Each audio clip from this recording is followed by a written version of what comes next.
Welcome back to Ride It, Fix It, Make It. Today we're taking a break from the garage and we're going to do a product review. This time it's going to be my helmet. It's half pathology and half industrial science. The Ruroc Atlas 4.0 Fenrir. Before we get started, I need to say that this is purchased by me and not endorsed by Ruroc at all. Now, it's safe to say that all opinions are by me and not by Ruroc. So I found that Ruroc is a direct to customer brand. So unboxing is the first real quality check that you'll find. Now, my unit didn't come with a physical welcome card. Instead, Ruroc has changed and moved to digital manual QR code directly on the front of the box for easy access. Inside the matte black primary box, the helmet is housed inside a soft touch dust bag. But as you open the box, you are greeted with some artwork. It's a nice little touch they have done here. You will also get clear and tinted visors in this kit. The visors swap out with no tools necessary, but remember, it needs to be correctly installed. This model is named after Fenrir, the giant wolf of Norse mythology destined to trigger Ragnarok. The writing circling the crown isn't just a random pattern, it is a repeating string of Elder Ludwig runes that spell out the name Fenrir. The artwork is earnest style, a late Viking Age aesthetic of interlaced looping patterns that frame the snarling teeth on the chin bar. This is in a style of a gold leaf that looks like it's been applied by hand. The visor easily snaps into location. You know it's in location when it does a slight click as it goes into place. Once it's there, you put the locking nut back on, give it a little quarter of a turn, then you're in place. Do the same for the opposite side. Then once you've done that, cycle it up and down to make sure it goes in and works properly. Now we've unboxed the helmet, it's time to move on to the other bits what come with this kit. The Shockwave. Now it is time to get the audio running. We are going to install the Shockwave Bluetooth system. This is not just a generic headset. It is specifically designed for this helmet. It utilises a 40mm tune by Carbon for audio experience. And here is exactly what you're getting under the hood. The audio is tuned by Garden. The driver diameter is 40mm high output. Bluetooth stack is Bluetooth 4.1. A battery life of 8 to 10 hours of playback. Waterproofing is IP64 rated, dust and splash resistant. The microphone has dual micro connectivity, that it shouldn't be this far anyway really, is 10 meters of range. Now I have delved deep into the internet and I've found a few issues with this setup. If you're running an Android phone and it won't route the media audio correctly, you need to enable developer options on your phone and lock the audio codec to an AAC. This solves the handshake failure common with these 4.1 units. It's time to get a little bit techie now. We have a multi-layer carbon fibre shell. My size was a medium to large and it weighs 1.6 kilos. I've not weighed it, but this is what it says on the specifications. The reality of meeting the new ECE 22.06 safety guidelines. The real hero is the re-inlining. It is a non-Newtonian polymer that stays soft for comfort but stiffens instantly during an impact.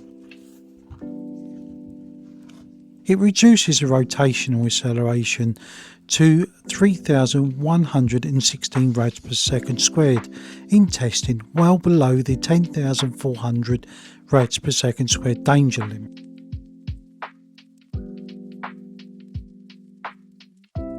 Access to install these audio drivers are a little bit limited, but you haven't got much space to play with. This limited access probably makes a cleaner installation. You probably will have to use a tip of your nail just to locate this in, but once you've done that, you just simply put it back through the hole of the strap and install the speaker into the recess where it was actually designed for. I couldn't say it's more slipstream than this really. It's nice and tidy. Installation of this other side is exactly the same, apart from you have the addition of the mic to be mounted on the chin. I don't know about you, but the design of these internal modules are very well done.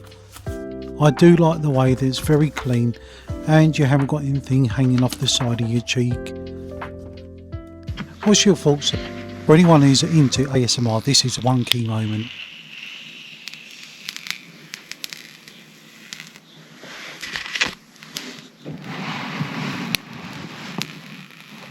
How satisfying is that?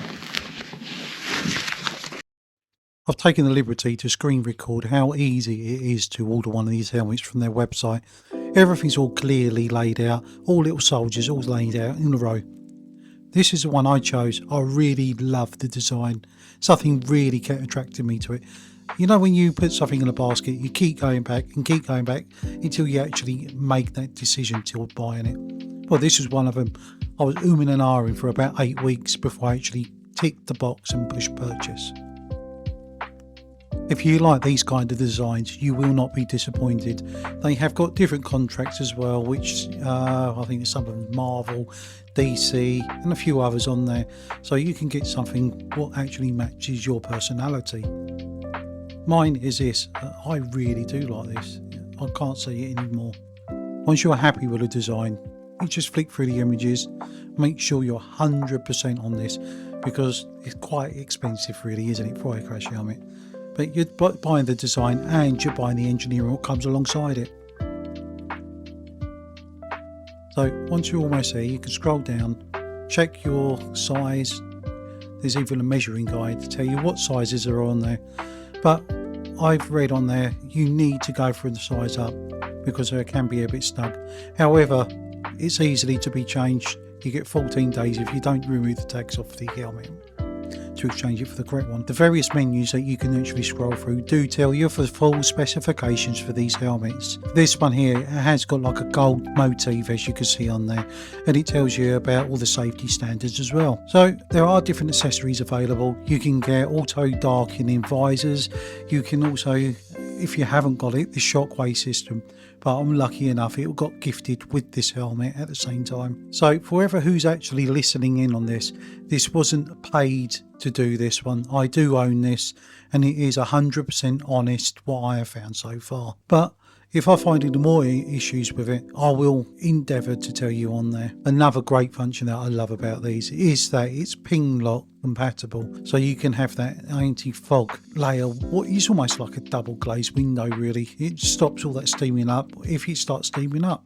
Before you buy, please note that the side vents are only decorative and because of this they create a high frequency turbulence. Also keep an eye out that visor seal. Some users are reporting peeling, so apply a little bit of silicone lubricant to the gasket to keep it supple and silent. So if you're ordering it, you can save yourself 10% if you never order with them.